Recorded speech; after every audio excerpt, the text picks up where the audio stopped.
भागवत उस आंख वाले व्यक्ति की तरह होती है जो समझाने का प्रयास करती है कि देखो ये काम, ये लोभ, ये विषय, ये आसक्ति, ये वासना, ये तृष्णा, ये सब चमकदार है, ये लगते बड़े अच्छे हैं पर डसते बड़े बुरे हैं। और जब ये डस लेते हैं, जब अहंकार रावण को डस सकता है, अहंकार कंस को डस सकता है, अहंकार हिरण्यकशिपु को डस सकता है, तो ये अहंकार, ये असत्यता, ये अभिमान, ये लोभ, ये वासना, ये तृष्णा, ये वो सर्प है कि कभी भी डस सकता है। संत, साधु, सन्यासी, तपस्वी, साधक समझाते हैं कि हमको इससे बचना है।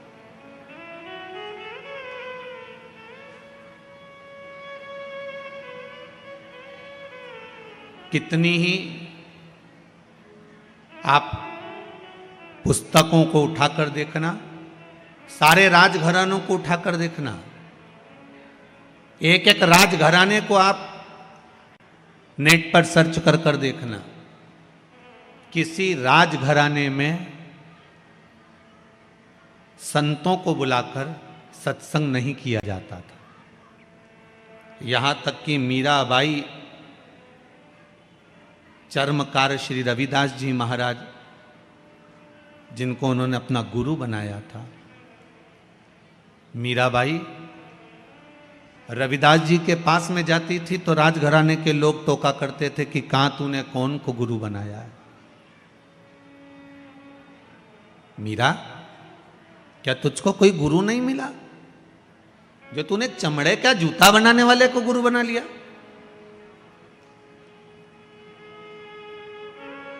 एक एक राजघराने को उठाकर देखिए, एक एक राजघराने की ओर जाकर देखिए। किसी राजघराने में, किसी स्थान पर, किसी राजघराने में संतों को बुलाकर सत्संग नहीं किया जाता था।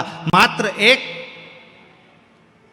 थी इस इंदौर की, इस मालवा की महारानी माता अहिल्याबाई, जो संतों को बुलाती थी और सत्संग किया करती थी। केवल एक थी, और वो भी साधारण नहीं थी।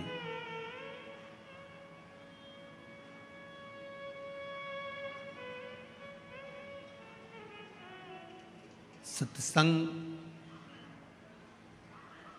भगवान का भजन, स्मरण, भले तुम्हें अभी काम ना आए कोई बात नहीं, पर विश्वास रखिएगा कि एक ना एक दिन ये सत्संग, ये प्रवचन कहीं ना कहीं काम आ ही जाता है। एक माता ने लिखा है,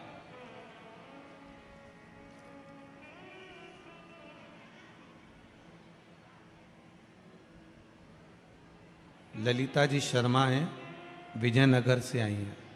कहाँ बैठी हैं, जरा हाथ हिलाएंगे? कहीं बैठी हो तो हाथ हिला देना। हाथ हिलाइए। आप ही हैं? आपने लिखा है 2 साल पहले डॉक्टर ने कैंसर बता दिया था। आहार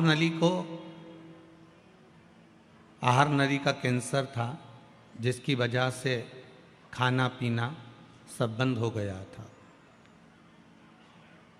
डॉक्टर ने ऑपरेशन कर दिया और बोला कि यह आहार नली अब काम नहीं करेगी, आप भोजन नहीं कर पाएंगे। पर देवाधिदेव महादेव की कृपा से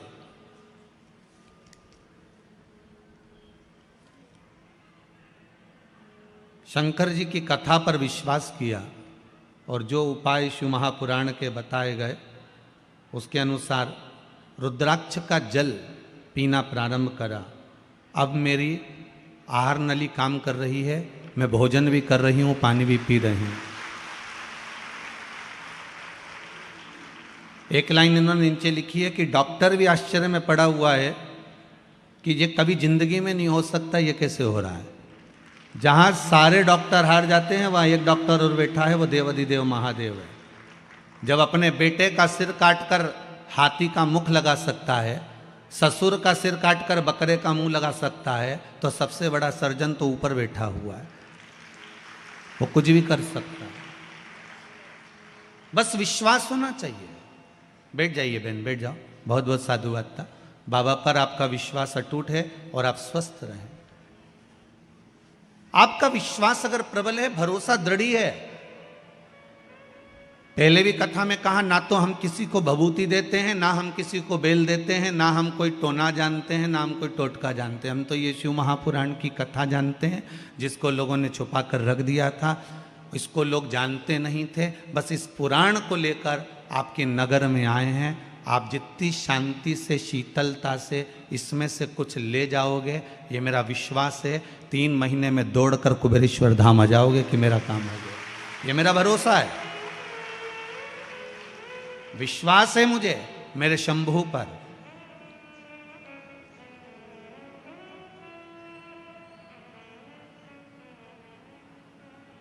जैसे श्री गुरु नानक देव जी महाराज को भरोसा था अपने शिष्य पर। एक शिष्य कहता, ईश्वर भगवान गुरुदेव आप कहते हो, गुरु नानक देव जी से कहा कि आप कहते हो कि भगवान सर्वस्व है, पर वो मुझे नजर ही नहीं आता।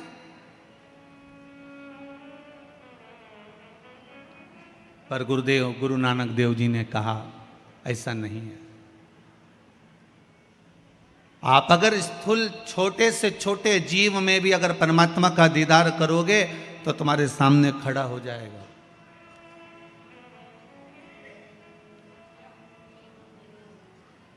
मात्र 13 वर्ष की आयु थी गुरुदेव की, गुरु नानक देव जी की, मात्र 13 वर्ष के थे और 13 के आंकड़े पर ही अटक गए थे गुरु नानक देव जी। एक घर की दशा को देखकर किराने की दुकान पर जाकर बैठे और किराने की दुकान पर कोई सामान लेने के लिए आया और गुरु नानक देव जी ने 13 किलो मात्र तोल कर दे दिया था। और वो 13 किलो ऐसा तोल कर दिया कि वो 13 का आंकड़ा गुरु नानक देव जी के हृदय में बैठ गया।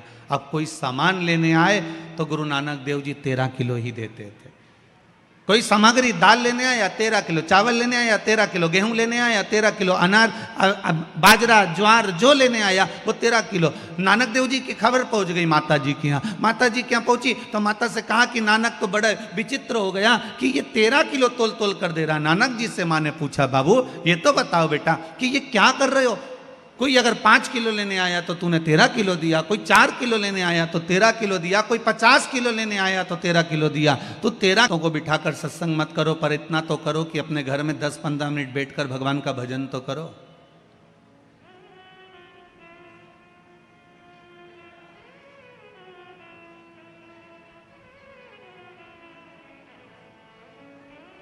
इतना तो करो कि भगवान का भजन कर सके वो।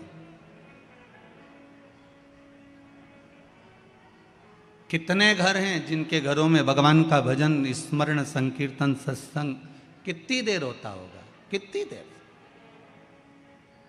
थोड़ी देर के लिए घर के लोग इकट्ठे होते हैं, उसमें भी तू तू मैं में लग जाते हैं।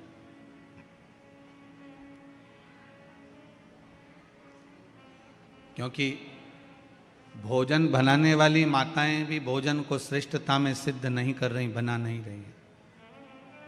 अगर भोजन बनाते समय भगवान का भजन, श्री शिवाय नमस्तुभ्यम, नमः शिवाय, ओम नमः शिवाय, राम नाम, कृष्ण नाम, शिव नाम, जो मन मर्जी आ जाए, भोजन बनाते बनाते बनाते बनाते आपका मन जब भगवान की भक्ति में लगे और भोजन जब तैयार और वो भोजन जब परोसा जाए तो उसमें भजन जुड़ जाता है। और भजन जुड़ गया तो उसका सुख अपने आप बढ़ जाता है।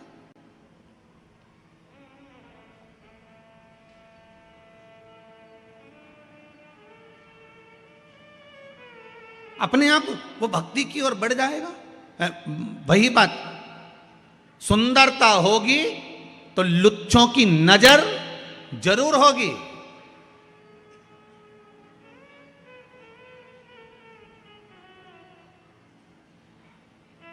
अगर घर में धन होगा तो चोरों की नजर जरूर होगी। और अगर आपके हृदय में शिव का भजन होगा तो शंभू की नजर जरूर होगी। आपके हृदय में अगर भगवान का भजन है, भगवान की भक्ति है, स्मरण है, कीर्तन है, मंत्र जाप है, नाम जाप है, कुछ भी थोड़ा सा आपने किया है तो वो मिलेगा जरूर। आप एक बेलपत्र एक छोटी सी बेलपत्र है, मात्र छोटी सी छोटी भी बेलपत्र आप अगर शंकर को चढ़ा रहे हैं, विश्वास रखकर चढ़ा रहे हैं, तो वो बेलपत्र कोई साधारण नहीं है महाराज। वो बेलपत्र साधारण नहीं है, बड़ी औषधि। शिव को चढ़ने के बाद वो तो औषधि हो गई। शमशान की राख, आप में से कितने लोग मुर्दे को जलाने जाते होंगे, जलाकर आते होंगे, आके नहाते होंगे? बोलो सही है कि गलत है? स्नान करते हो मुर्दे को जलाने के बाद? क्यों नहाते हो? अरे मुर्दे को लेकर गए थे, अरे भस्म लग गई होगी, राख लग गई होगी, मुर्दे को लेकर गए थे, चलो स्नान करो, चलो नहाओ, चलो जल्दी से स्नान करो। अब मुर्दे को लेकर गए, उसकी राख जरा सी टच हो गई तो स्नान करना पड़ा। वही मुर्दे की राख मेरे देवाधिदेव महादेव पर चढ़ रही है, और वही मुर्दे की राख जब शंकर भगवान पर चढ़ी, चढ़ने के बाद उतरने के बाद में पैकेट बनाकर वो 5-5 हजार रुपए की बिक रही है, और लोग उसे तिजोरी में रख रहे हैं। जरा विचार करिए कि उस राख भी करोड़ों की हो जाती है उसको मात्र स्पर्श हो जाने पर, मात्र उसको छू लेने पर।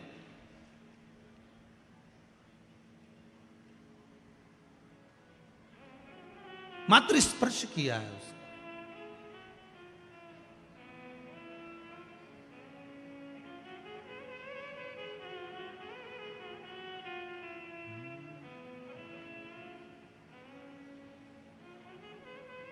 बखान क्या करूं मैं राखों के ढेर का,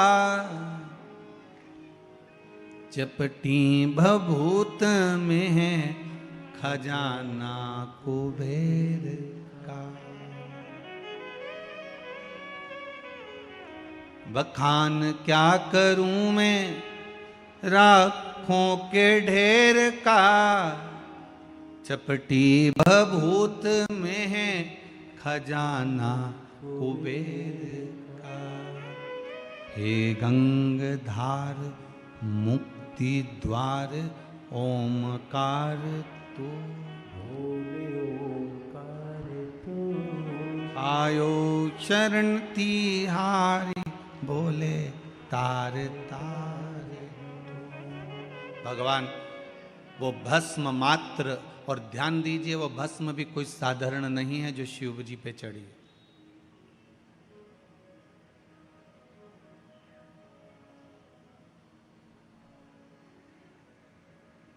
वो भस्म भी साधारण नहीं है।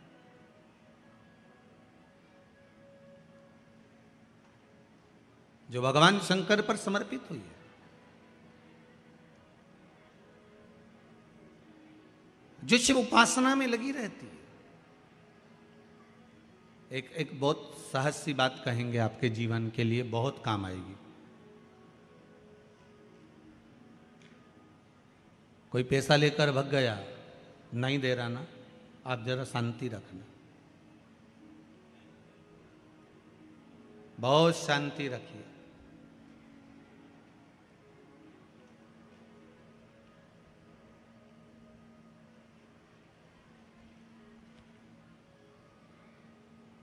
एक अलोना कंडा, कंडा जानते हो ना, जो अलोना कंडा किसको कहते हैं? एक होता है गाय का गोबर जिसको थाप दिया जाता है। ये जो थपा हुआ जो कंडा होता है, ये कभी भी यज्ञ में काम नहीं आता, आपको मालूम होगा।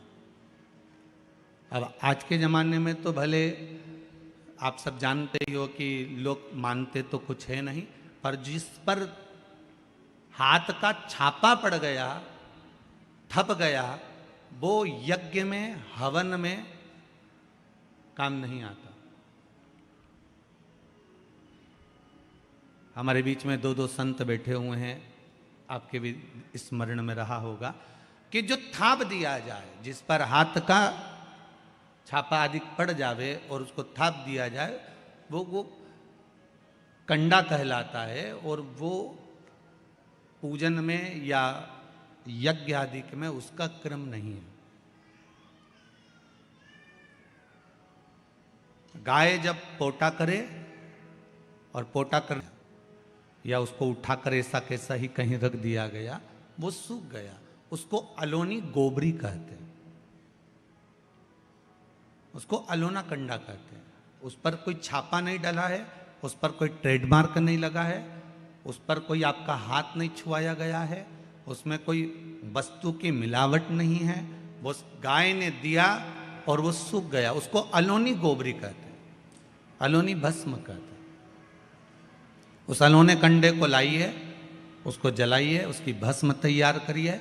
उस भस्म को तैयार कर कर उस भस्म को बेलपत्री के वृक्ष के नीचे रखकर और उसमें थोड़ा सा भाव, एक भस्म को थोड़ा सा भाव, उस भस्म का एक छोटा सा लिंगायत आकृति सिद्ध कर कर उसको बेलपत्री के वृक्ष के नीचे रखकर उसका पूजन करिए।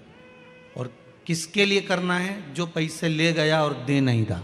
आपने हाथ पैर जोड़ लिए, फोन कर लिए, 50 बार बोल दिया, 50 बार विनती कर दी, वो नहीं दे रहा ना, वो नहीं दे रहा। आप उसके लिए एक भस्म का लिंग तैयार कर कर उसका पूजन, उसका स्मरण कर कर उससे विनती कर ले। बाद में उसी का विसर्जन उसी वृक्ष के नीचे जल डालकर धीरे धीरे नाम स्मरण कर कर छोड़ दे।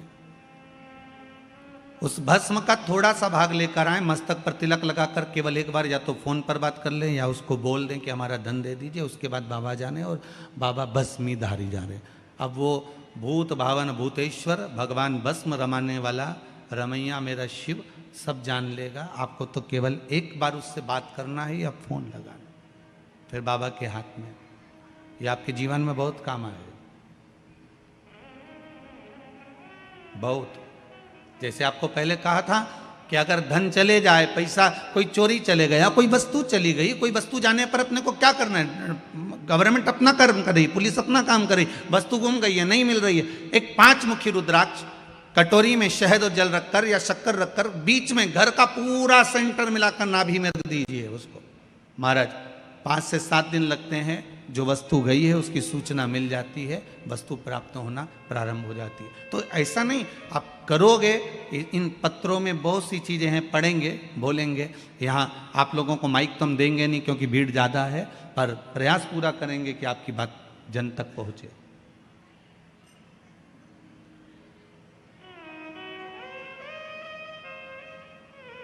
भगवान की भक्ति कर, शिव पर चढ़ी हुई एक एक वस्तु, शंकर पर चढ़ा हुआ एक एक सामग्री, शिव पर चढ़ा हुआ एक पुष्प, शिव पर चढ़ी हुई एक बेलपत्र या शंकर के नाम का अनुमोदन कोई साधारण नहीं हो सकता, कोई साधारण नहीं।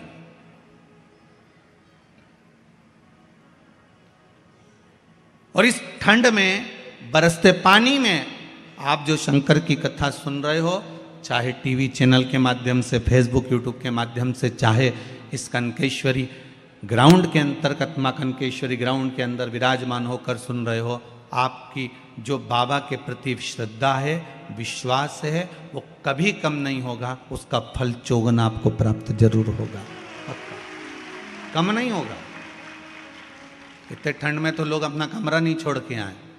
कौन छोड़े? ऑटो मिलेगा नहीं मिलेगा, पानी गिर रहा होगा, वहाँ व्यवस्था होगी ना होगी, कहाँ बैठेंगे, क्या करेंगे, क्या नहीं करेंगे। उसके बाद भी देखो तो दोनों पंडाल फुल पड़े और बाहर भी पब्लिक खड़ी। तो ये आपका श्रद्धा, आपका विश्वास नहीं तो और क्या है? भरोसा शिव पर है। टूटना नहीं चाहिए शंकर के प्रति विश्वास।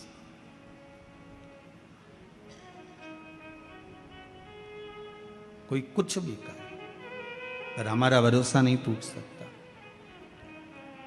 कोई ताला भी लगाए, चाहे कुंडी भी लगाए, अभी पाला नहीं पड़ा है भोले बाबा से, मेरी प्रीत ना छूटेगी भोले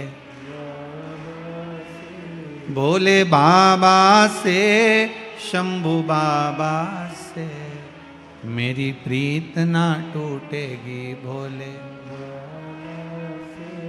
प्रीत नहीं टूटने वाली।